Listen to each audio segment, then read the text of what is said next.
প্রিয় বন্ধুরা, আমি অ্যাস্ট্রোলজার আচার্য সোমনাথ শাস্ত্রী। আজকের আলোচনার বিষয়বস্তু হলো চন্দ্রক্ষেত্র। মঙ্গলের ঠিক নিচে চন্দ্রক্ষেত্রকে ধরা হয়।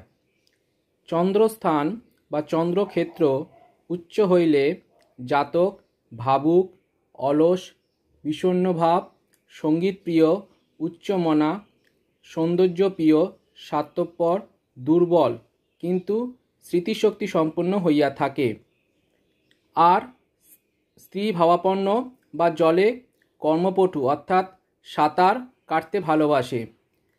চন্দ্রস্থান অতি উচ্চ হইলে জাতক প্রচুর চিন্তাশীল হয় এবং নিম্ন হইলে জাতকের অস্থির মন হয়।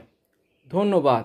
আমার এই চন্দ্রক্ষেত্র আলোচনার বিষয়বস্তু যদি আপনাদের ভালো লাগে তাহলে আমার পেজটিকে অবশ্যই লাইক এবং সাবস্ক্রাইব করে দেবেন এবং পাশে থাকবেন।